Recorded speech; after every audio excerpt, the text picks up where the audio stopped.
Hey everyone, Jason here. Today we're going to be reading How I Became a Pirate by Melinda Long.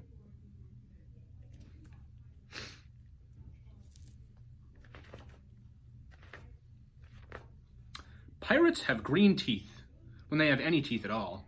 I know about pirates because one day when I was at the beach building a sandcastle and minding my own business, a pirate ship sailed into view.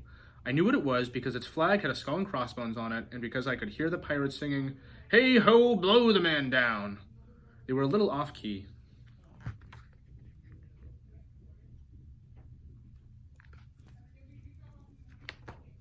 I tried to tell Dad, but he was busy setting up the beach umbrella. I tried to tell Mom, but she was busy slathering my baby sister with sunblock. So I went back to the sandcastle, but I kept an eye on the pirates. By then, they were rowing to shore.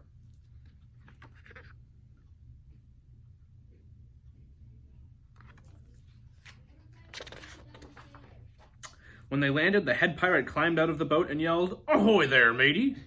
Be this the Spanish Main?" "No," I said. "This is North Beach." "Shiver me timbers," the pirate said. "We must have taken a wrong turn at Bora Bora."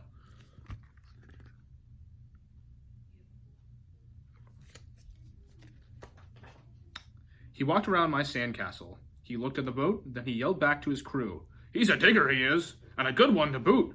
"A good one to boot," the others agreed. "What be your name, matey?" the head pirate asked. "Jeremy Jacob, sir," I told him.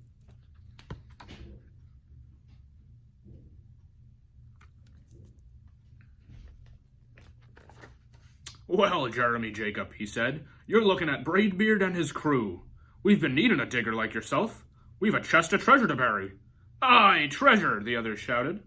"You're a-comin' with us," Braidbeard told me. I didn't think Mom and Dad would mind as long as I got back in time for soccer practice the next day.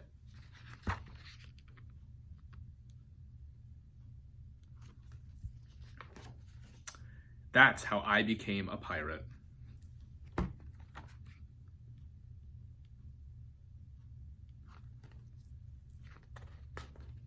As soon as we were on board, Braidbeard showed me the chest of gold and jewels. "Got to find a safe place for this here treasure. It's high time we are off," he announced. "We're off," we all shouted, and then we set sail.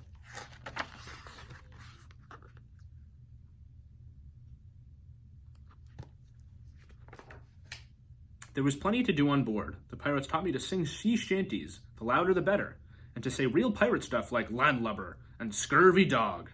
By dinner time, I could speak pirate perfectly. I also learned pirate manners. Braidbeard pounded his fist on the table and yelled, "Down the hatch, me laddies! Down the hatch," we all shouted. Braidbeard gulped his food and said, "Hand over the meat." "The meat," we all roared. Nobody told us to finish our spinach, there wasn't any, or to chew up our carrots, they weren't allowed on board. We talked with our mouths full, and nobody said please or thank you.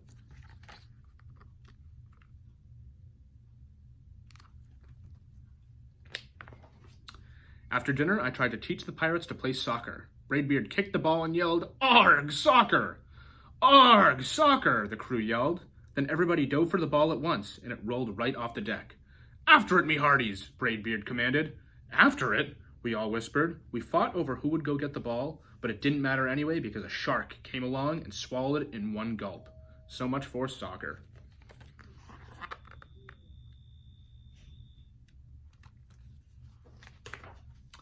By now, it was past my bedtime, but nobody tells pirates to go to bed, to take a bath, or to brush their teeth. Maybe that's why their teeth are green. Pirates sleep with one eye open, just in case, and they don't change to pajamas, unless they want to. Pirates don't do anything they don't want to do, except for maybe swabbing the decks. I wanted to be a pirate forever.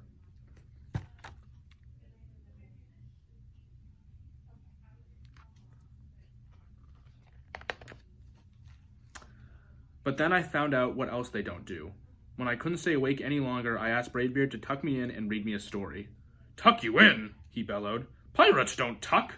"No tucking," the crew cried. And the only thing they had to read was a map. "Don't y'all have any books?" I asked. Braidbeard looked confused. "Books?" I didn't bother to ask about a goodnight kiss.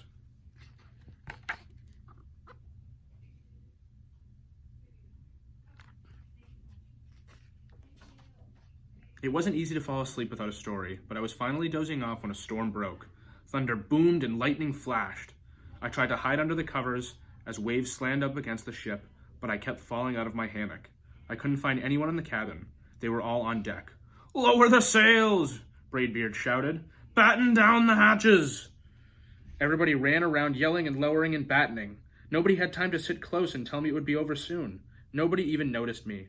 I decided that I didn't want to be a pirate after all.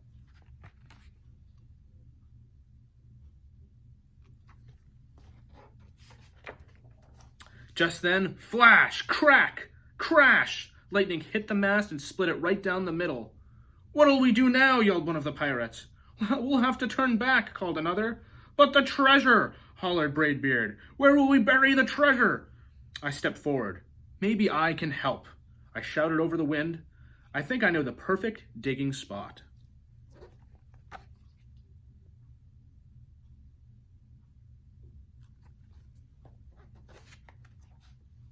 When the storm was over, we rowed back to shore and buried the chest. We drew a map so we could find the treasure again, but I don't think I'll need it.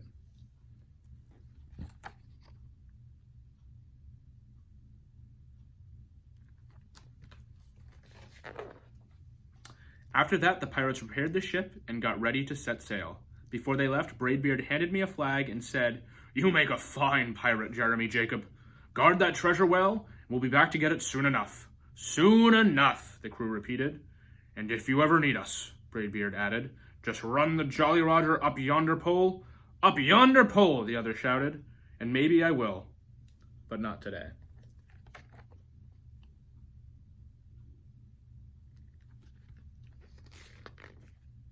I have soccer practice.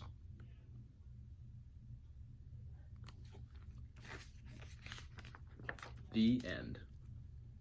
Thanks for sticking around, guys. We'll see you next time.